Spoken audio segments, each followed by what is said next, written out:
Alan as our guest speaker. Okay, it's all yours. Thanks, everybody. Good afternoon. Sarayim Tovim. This is a new experience for me, maybe not for many of you, but if so, please do write in your comments, your questions, and we'll try to get to them. The view of the presentation or the conversation today is to try to discuss or point out in the Shabbat morning liturgy where it is that this is a nationalist or Zionist text. It's my contention that much of the underlying history and push of the Jewish people has always been about Israel and about Zionism. And I wanted to try to demonstrate that today with you through the text.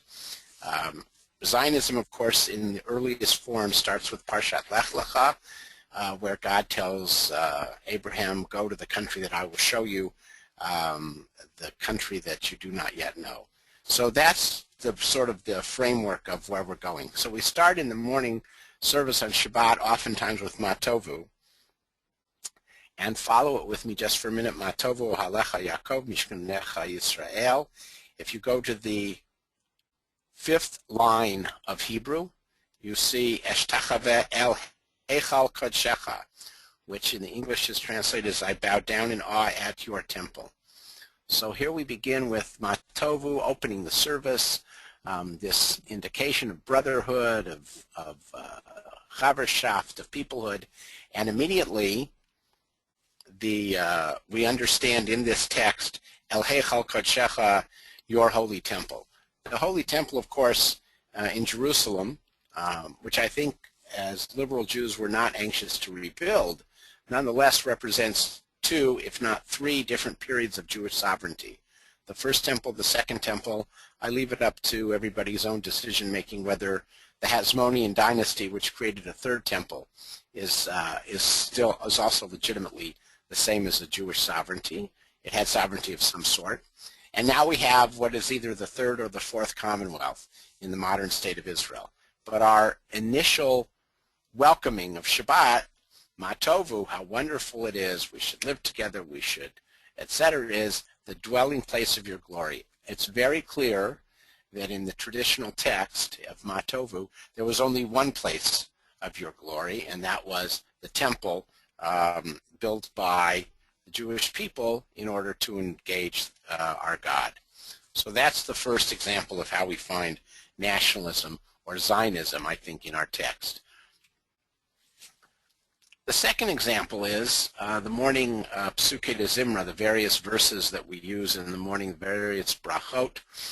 We know that many of these brachot have to do with different bodily functions and different appreciative functions that we have. But if you read the 10th of the Baruchs, you get to Baruch Podeh Matzil Baruch Shemo. Blessed is the one who redeems us and saves. Blessed is God's name. So the question arises, what is redemption? In many traditional Jewish texts, redemption, particularly when it's linked to anything that has to do with Egypt, is the redemption of being fulfilled by being in the land of Israel. Again, this is reference to the traditional view that the ultimate goal here is being in Israel. You know, there are two mitzvot which we understand are done with your complete body. One is sitting in a sukkah, and the other is being in the land of Israel. Now, there are those who might suggest that there are a few others that you do with your full body, maybe the mikveh, maybe intimacy, but for sure everybody, all the rabbinic sources agree that sitting in a sukkah or being in Israel is with your full body. Here again, redemption is not a theological view here of being redeemed, of your soul being redeemed, etc. It is a view, I believe, that is the redemption of being in the land of Israel. So that's our second example for today. And I hope, again, if you have questions, comments, whatever, you'll type them in and we can discuss them with you, or raise your hand and we'll listen to you and we'll have a conversation back and forth. As we go along in the morning, we get to the Shabbat morning, we get to the Shabbat, the Psalm for Shabbat. Mizmor Shir Liyom HaShabbat, Tov Lodot L'Adonai. And again, we find a reference to, down in the text, Ge'erez Balavanon Yizkeh Shtulim B'Veit Adonai. The righteous bloom like a date palm. They thrive like a cedar in Lebanon, planted in the house of Adonai. Again, in the Psalms, there's only one place that is the house of Adonai. I know that we now conceive and understand that our Beit Knesset is a house of Adonai, our synagogues, our temples. In fact, we also understand that our homes are in many ways a house of Adonai. We have Migdash Ma'at, and the small sanctuary of our homes. But in this text, Shtulim B'Veit Adonai, the specific reference to B'Veit Adonai is, again, I think, a reference to the temple and a reference to how it is that we have a subliminal, maybe not so subliminal, but quiet text running through the entire time of the service, which has to do with Israel, with our desire to have our own state, our own place where our God maybe not dwells, but where we encounter God, certainly in a cultic sense. There's a question, Danny. Yeah. Let me get it so I can read it. Request to indicate which page of Mishkan Tefillah you're on. Thank you. I will do that. I apologize. I didn't know if everyone has it on a screen or not.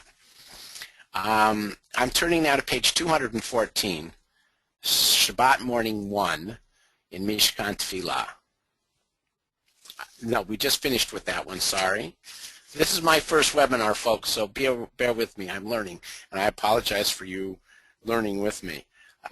Page 230, if it turns there.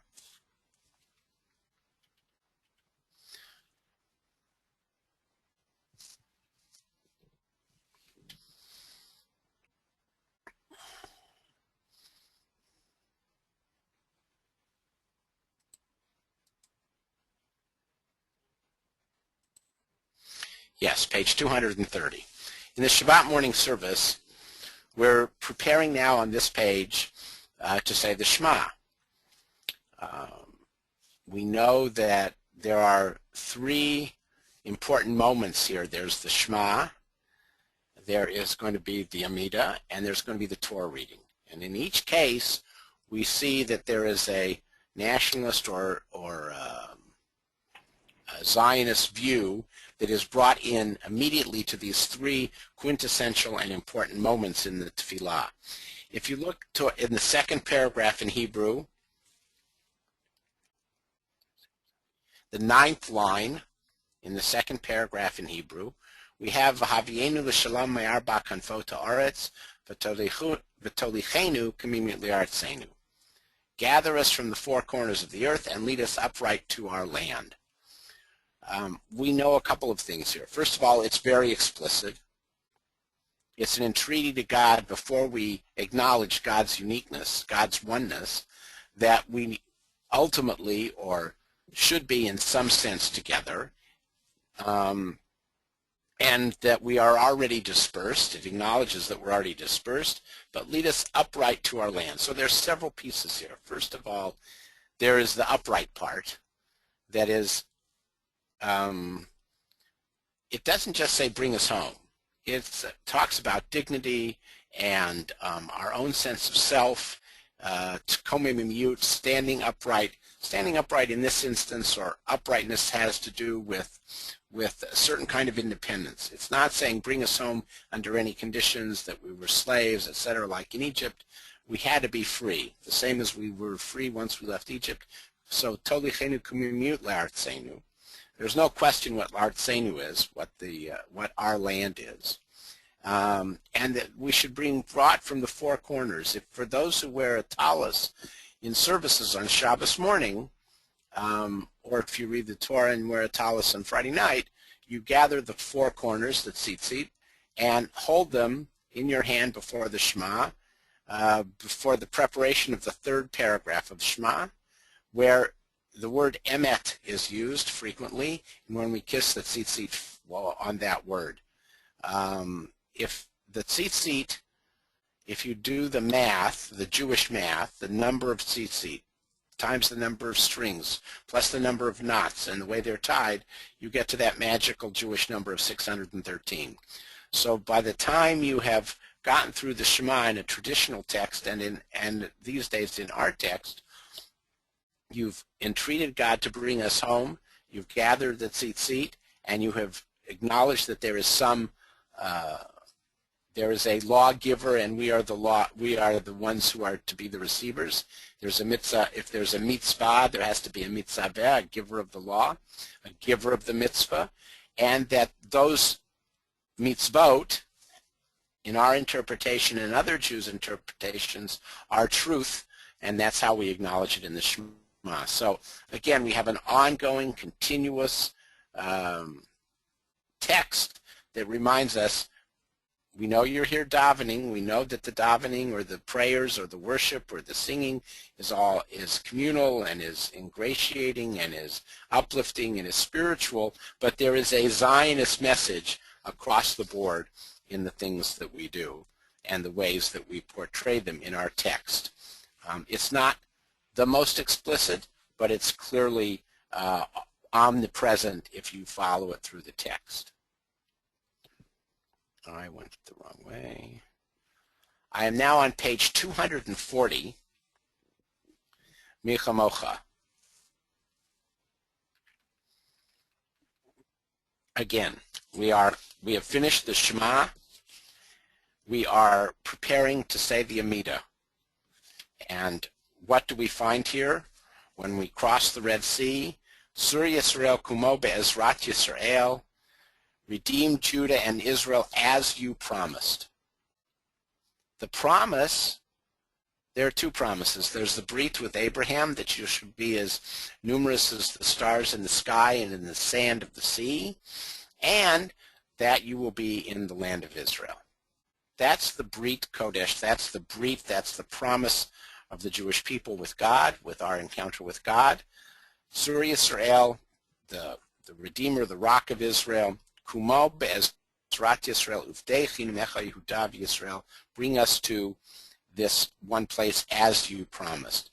And it ends, Baruch atah Adonai Ga'al Yisrael, for redeeming Israel. Blessed are you, Adonai, for redeeming Israel. Embedded in the Jewish concept of redemption,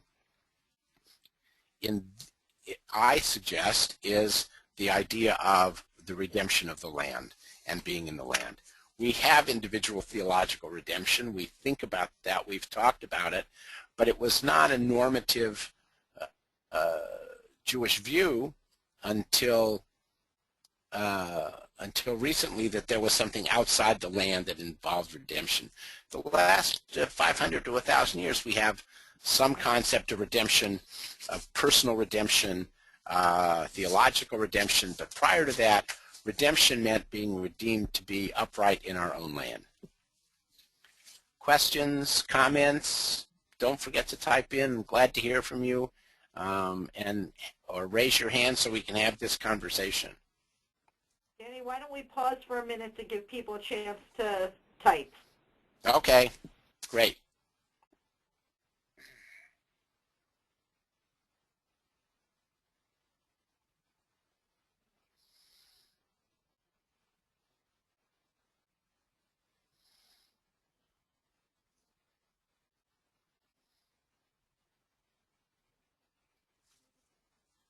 Again, also feel free to raise your hand at this point.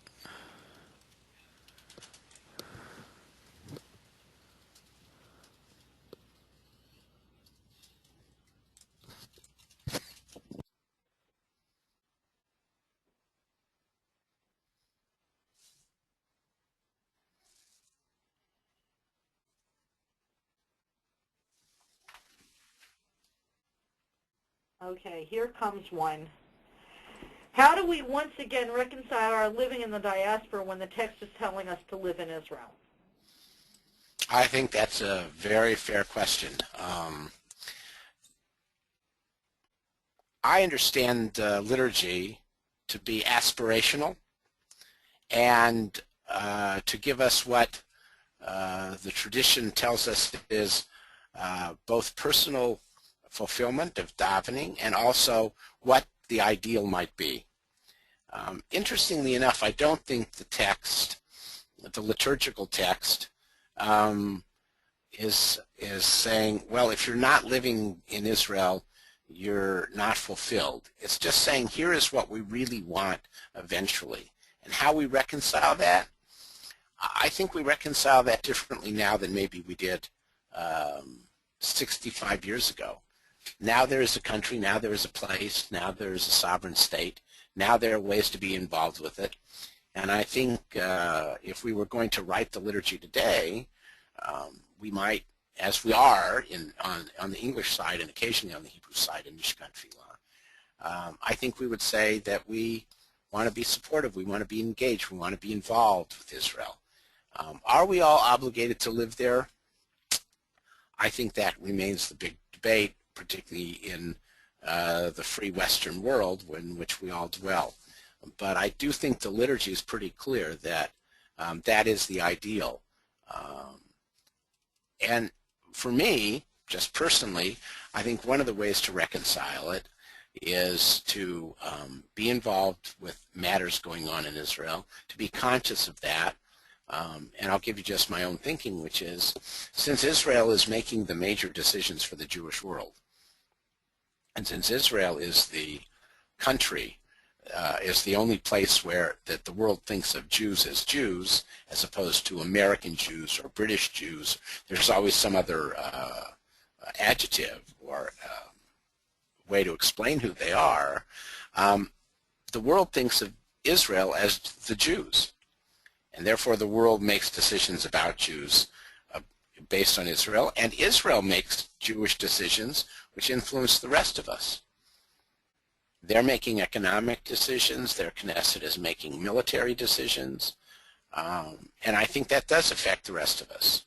For those who remember the '67 war, there's certainly a change in attitude among Americans about Jews after '67. I think there was also a change in attitude among Jews about ourselves, in pride and feeling that we had a way to have self-determination. So you asked the telling question, one of the most important questions, but I think the text is there to prod us on. The same way it prods us, how do you reconcile what it says about God as the lawgiver? What do you do about entreaties to ancestors in the Amidah? All of these things, all of these spiritual matters in the text, all entreat us to do something, which is to grow from the text and grow from worship, and this is one aspect of it. Okay, here comes another one. But Israel is also a political entity, decisions and policies which we often don't agree with. So what does it mean to be a supporter of Israel? Well, first of all, I think we need to acknowledge that the temples were also political entities. We didn't have a religious temple. It wasn't just a cult worship thing. We had a political structure, and now we have a different political structure. I don't think we're obligated, because our text wants us to be there as Jews and has a Zionist flavor to it, to necessarily agree with any particular government's policies. Heaven knows many of us may not agree with particular policies of our state, civic, or national government in the United States. But that doesn't mean that we don't have to make sure that Israel is safe, secure, and able to get on with this phenomenal Jewish experiment in being a modern state that makes real Jewish decisions. I also think that we engage in the conversation. We certainly do as a movement. I hope we do as individuals within the movement in supporting it. So when issues come up, as they have recently, about women's issues and women's status, we have a movement in Israel which we're trying to build to be stronger and stronger with your help and others, and that's one of the ways we engage in conversation. I think the one thing that both our liturgy tells us and our general community tells us is, don't ignore Israel. Don't ignore this important place, because it does affect you whether you want it to or not, and so we should jump in there and with a full heart go forward with what we're discussing. You want to disagree with a particular political statement of the State of Israel? You're probably at least agreeing with 49% of the State of Israel on any given moment. You disagree with a policy. Okay, here's another one. The Israeli prayer book uses Go El Yisrael, Hovev. Why do we hear Ga'al Avar? Is the redemption not ongoing here too?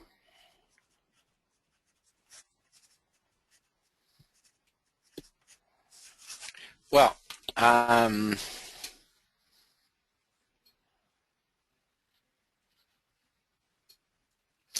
you know, frankly, I don't know the answer to that. I could think about it for a minute, but I don't really have an answer to that. It's very insightful, but I don't know why, and I don't also know that necessarily Israeli prayer books use the aspirational. It's true that we use the past tense outside of Israel generally, but I don't really know the answer to that question. Sorry. Okay, and You here's stumped another. me. How can we be a light into the world if we all lived in Israel?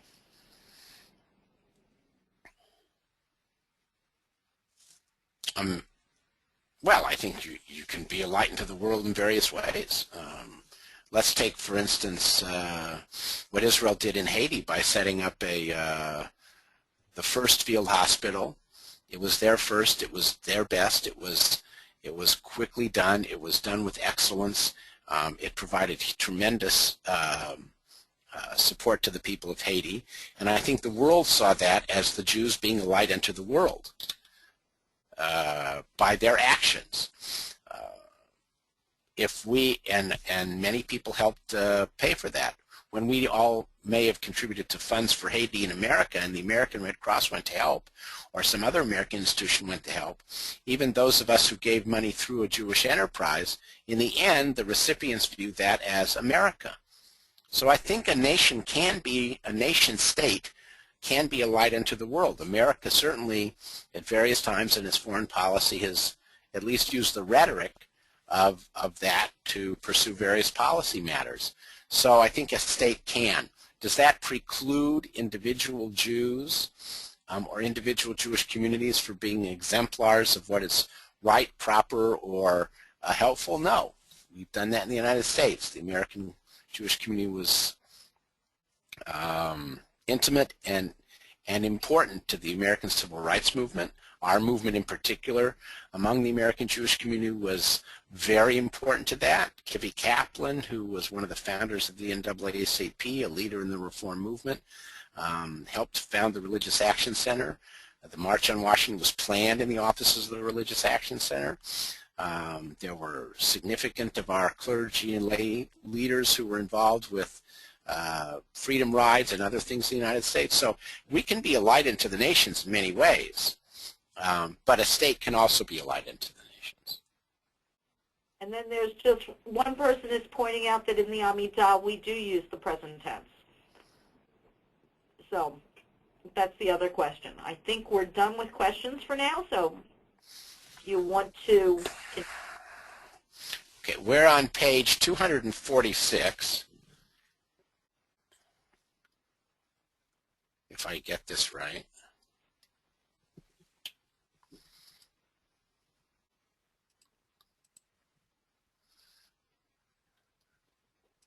Hello? Hey. Joan, am I there? No, you're still on Michamocha. There you go. Okay, 246. Thank you. So in the Amidah itself, as you get after the avot, we get to a very, very explicit place where it's clear that this is about Israel. Mashiv haruch omrid hagashem, morid hatal, the hope for winter rain or for dew. That only refers to Israel. Here we have the world Jewish community who is saying, based on the weather cycle in Israel, you cause the wind to shift and rain to fall, or you rain dew upon us. This is in every Siddur that I've ever seen, maybe that you've ever seen. I think this is a relatively late addition to our traditional Reform liturgy, the last few years in Mishkan Tefillah, but it's an acknowledgement that of several things. One, that we were traditionally an agrarian people. Two, that water is clearly from a desert culture or a Midbar culture exceptionally important. And three, that we need that water for sustenance. We need that water for sustenance in Israel, and that we acknowledge that very quickly in this most important prayer, in this prayer of the Amidah. So I think that's where I want to point out that particular piece.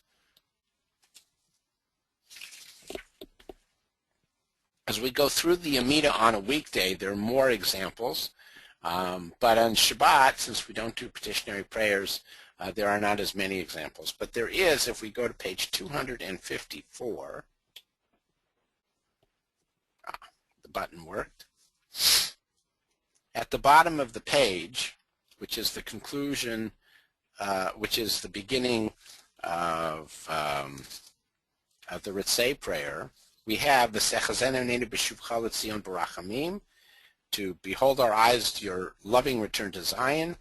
Blessed are you, Adonai, whose presence returns to Zion.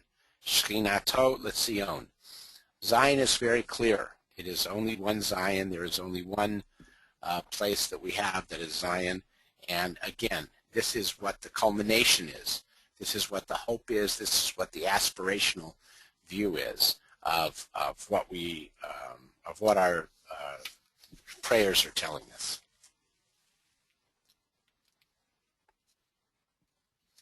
Questions?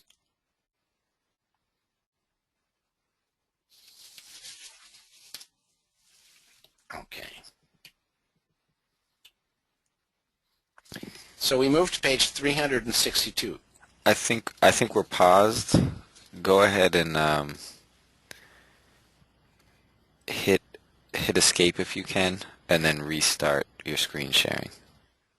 There we go. Now we're back. Great. Okay, sorry, I'm not really good on the computer sometimes, so I may have hit the wrong button. To all of you who are with us, I apologize. You're doing great. We're on page 362, Seder Kriyat HaTorah L'Shabbat. Here, as we take out this Torah, as we're about to read what it is that is the lesson of the day, or the lesson of the week, the lesson of Shabbat, or on Mondays or Thursdays or whenever, it's very clear. Av harachamim, heitiva birtzono et Zion, tivnech umot Yerushalayim. Source of mercy, favor Zion with your goodness, rebuild the walls of Jerusalem. Now there are those who say, today we shouldn't say rebuild the walls of Jerusalem. They're there. I mean, we have a state. There is a sovereign state. Why do we still have this longing, this rebuilding? And this actually is something that is something within the community that is fascinating scholarly back and forth. If you believe, as our movement does today, that Israel is a legitimate Jewish state and that it was properly and correctly done by human beings to create a state, because we have that human power and we have that impetus and we have the basis of doing it in our tradition, then why do we have rebuild the walls of Jerusalem the same way? Why would we, for instance, observe any of the fast days that mourning the destruction of the temple, because we shouldn't be mourning. We should be celebrating. We should be engaging. We should be building. We should be doing all those positive things. For those, however, and here we have some of our Orthodox, maybe some of the conservative movement, certainly the Haredi community, they would read this as Israel's not really yet legitimate because it wasn't created by God. And the difference between those of us, Artza and the Reform movement and Zionists, who believe what we've done is right and proper, and those who believe that Israel is not yet fully a Jewish place because God didn't create it or hasn't created it and God didn't ordain the government, that gulf, and it is a gulf, causes lots of issues. It's caused, it's the perspective that's has so many issues with what's going on with the status of women, because people think that there should be a more godly government or governed by Jewish law. Certainly there are large numbers of people in Israel and outside of Israel who do not believe that this is the state that God wants for us. God wants for us a state according to halakha, and that only the Messiah or just before the Messiah will we really get the Jewish state that we're supposed to have. And some people feel that Israel's an interloper. We certainly don't feel that way as a movement. I certainly don't feel that way as an individual. And I certainly know that the building of our movement in Israel is so very important to make sure that this state is a light unto the nations, and that this state does metaphorically rebuild the walls of Jerusalem. Maybe not walls that keep people out, but or even keep people in, but walls that make sure that we have a secure state so that we can in fact be a light unto the nations.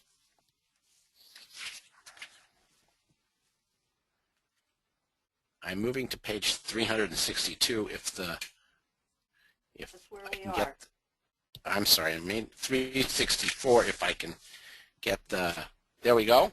I'm pressing the right buttons. And we're there. Thank you.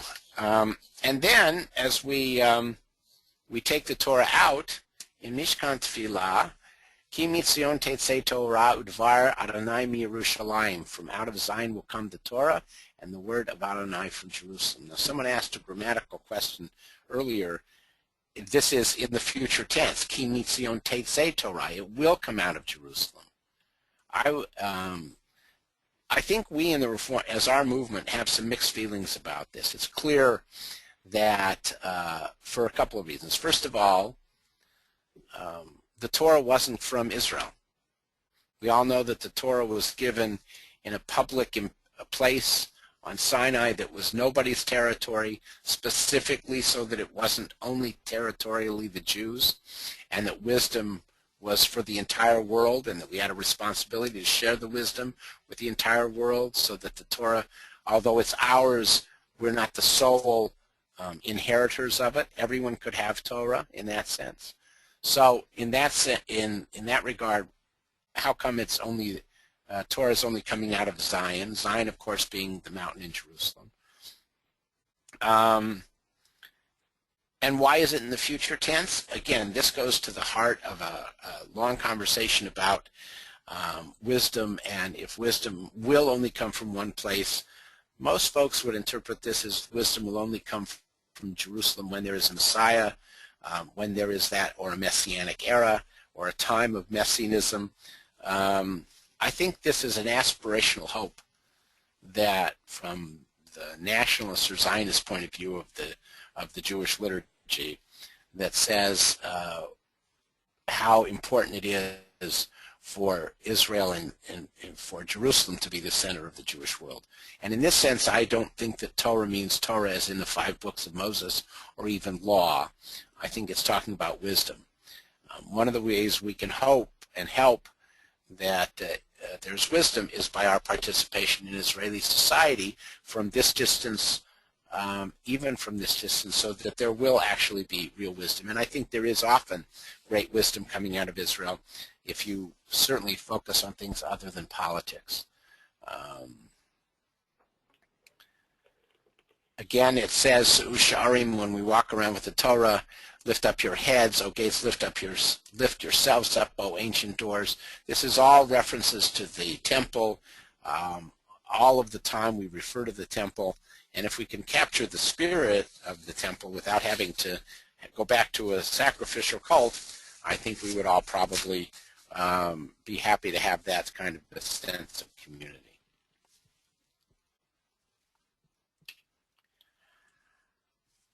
And now moving to the last of our texts, and then for more discussion and comment, we on page 374. As we return the Torah, we say, Hashivenu Adonai Elecha v'nashuva chadesh amenu kekedem. Return us to you, God, and we will return. Renew our days as of old. Well, the days as of old was, as we used to sing in the Union Prayer Book, God is in his holy temple. That's sort of aspirational. I think we would express it differently today with a little bit more sophistication than God is in his holy temple. But renew our days as of old. We were sovereign, we were independent, we were strong. We had a religious system, we had a political system. People lived a good life, whether it was the tribal period or the temple period. That is what this refers to. So as we put away the text, the one sacred text, our sacred text that we've learned from for this particular week, we put it away and say, return us to you, God, and we will return and renew our days as of old. So there's a three-part formula to it. In part, it's passive when it says, return us to you, Adonai. In other words, can God make us come back to God, or do we have to do that ourselves? And that we will return. That's the second part. So you can argue that theologically. Does God influence our return or our theology or our belief system, or is that an independent human endeavor? And either way, however you come out on that, renew our days as of old. We have a country, we have a place, we have something that is intrinsically Jewish in both the political and religious and cultural sense, et cetera, and that is how we put the Torah away before we finish services. So I hope what I've been able to demonstrate is that whether everyone agrees or not, to the idea behind it, it is clear that our traditional liturgical text relies heavily on and has a theme and a thread running through it, which is constantly about Israel, the land, and I would therefore say Israel, the current state, and that we have a collective obligation to be involved in that, to make sure it's the best state and a state that we can support fully based on both our ideas and our membership in the Jewish people. So if there are questions or comments or hand raising, I'd be glad to engage in that.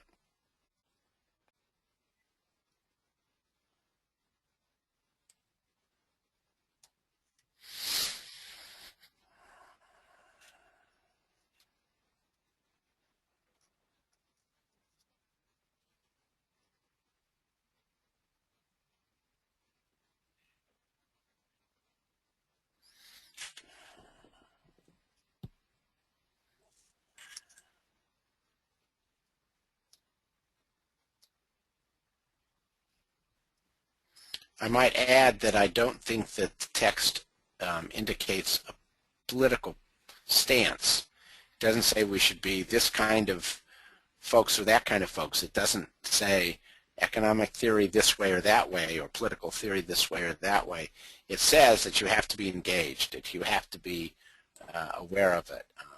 You could take it further. You say maybe it indicates that because of, quote, the temple, but if you update that, I don't think it indicates a particular political philosophy, only that and I think our editors were continuing that by including the various prayers so that there is a theme that Israel is part and parcel of who we are as Jews.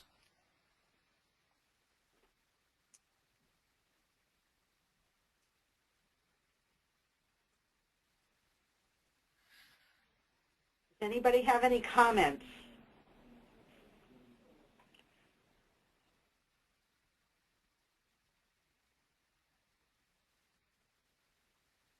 Or thoughts? Okay, here comes one. It doesn't seem that Reform Jews are part of the process. How can we improve this? Well, I think we are at some level part of the process. We do have 36, 37 congregations in Israel. We are a growing presence. And I think part of what we can do from the States is support that growth. I mean, the growth is the movement in Israel going very quickly. I would also say it happens not just by institutions. If you followed, for instance, what I call the tentifada this summer, the social upheaval in Israel with 10 cities, the person who was turned to as an expert to try to deal with those matters on an economic level is Professor Manuel Trachtenberg of Tel Aviv University. Well, Professor Trachtenberg is very publicly an active Reform Jew. He's a member of Beit Daniel in Tel Aviv. He has served within the movement in certain boards.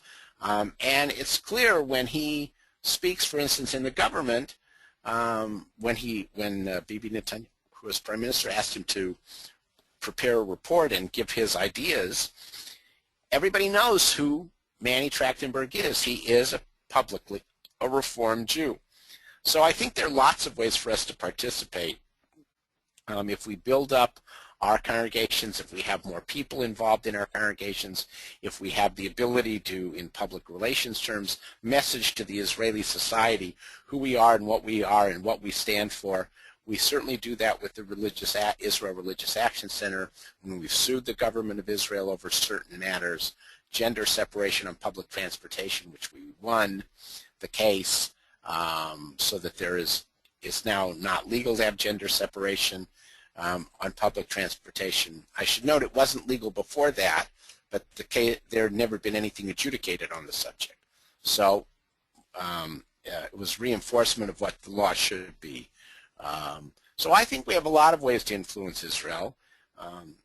And I think one of the things that we as a movement haven't done is, with the strength we have in America, really created enough of a strong movement in Israel in order to influence the society even more. When we build a congregation, and we don't get the funds from the state, we need to, on the one hand, confront the state politically on that or in court, and on the other hand, we need the funds to really build those kinds of institutions. So to the extent we can continue to build our movement in Israel, I think we have every reason to believe we can influence the society for all the positive ideas that we hold as a movement. Okay. So here comes a longer comment, and I'm going to try to read the whole thing. As an Ola Chadasha of 2 years, I thank you for speaking of the challenges that Reform Judaism faces in our country because of the Orthodox influences. Even though I worked in Jewish communal service in the U.S. for 10 years, I had no idea about the reality that exists in Israel. Here, Reform synagogues do not get funding, but churches and mosques do. The salaries of Reform rabbis are not paid by the government, but the Orthodox rabbi salaries are.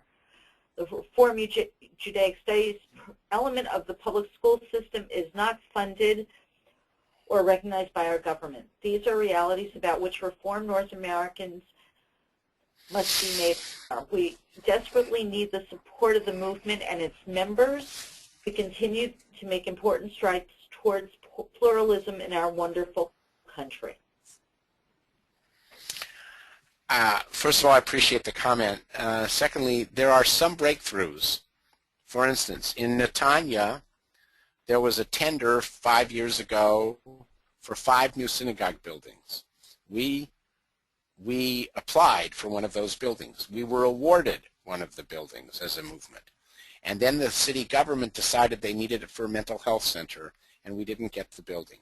We sued, and about 5-6 months ago, the courts ruled that it was in fact our building to be used as a synagogue and required the city of Netanya to pay us several 100,000 shekels to fix the building up so it was ready again to be a synagogue. Now, that's one example. What we need is lots and lots of that happening. But step by step we are doing it. I agree with the commentator that we need more support in order to do that, because we had to pay our lawyers at our Religious Action Center to be able to follow through on that case. I would take the next example that the writer suggested in terms of public school curriculums. In Israel, 25% of the families in any given classroom can ask for special curriculum or special activities. That's the Israeli system. We now have 5 Tali schools, and the conservative movement has a certain number of Tali schools. Tali is a curriculum, a liberal Jewish curriculum, and it is growing. And when we have that Tali curriculum, the teacher's salary is paid for by the state, like it would in any other of the state schools. But the materials are not necessarily paid for, the extracurricular activities are not necessarily paid for, the action to support the families as they learn about these, learn about liberal Judaism. And I put liberal Judaism here writ large. It's not just the Reform movement. This is a Reform, conservative, unaffiliated. There's a liberal view of Judaism. So I agree with the writer. We need the help. We need the substance and the sustenance to do that. We are making progress. The last piece I would say is about rabbi salaries. Clearly, we have not succeeded in getting salaries from the state, from the government, for our rabbis. Now, there's two ways of thinking about this. Some people would rather have the argument with the state of Israel that no rabbi's salary should be paid for. That there is a place for that argument, although the consensus is it won't succeed. On the other hand, we have the case of Miri Gold, who's a rabbi in a congregation that sits at Kibbutz Gezer, and we do believe that we are very close to reaching a point where at least a significant part of her salary will be paid for. Here's the issue. Here's the rub. It probably will not be paid for from the Ministry of Religion. It probably will come from the Ministry of Sports and Culture. Our view is we need to keep pushing. We'll take what we can get and keep pushing and not give up. So I applaud the person who made Aliyah, and thank you for that comment. Anybody else have anything they want to add?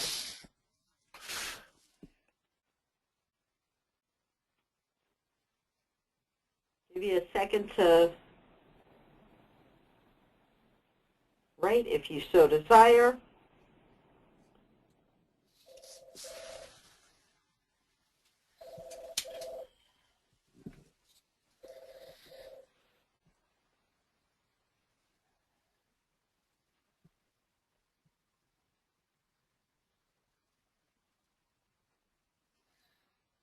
Adam, do you see any new hands raised? I don't. Your monitor at? Well, there being no other comments, we'll actually end a few minutes early. I hope, Danny, can you advance to the last slide, I think? I think I was. There we go. There should be a slide. I think we're paused again, if you want to. It says, thank you for studying with us. Yeah. Yes, we just can't see it at the moment.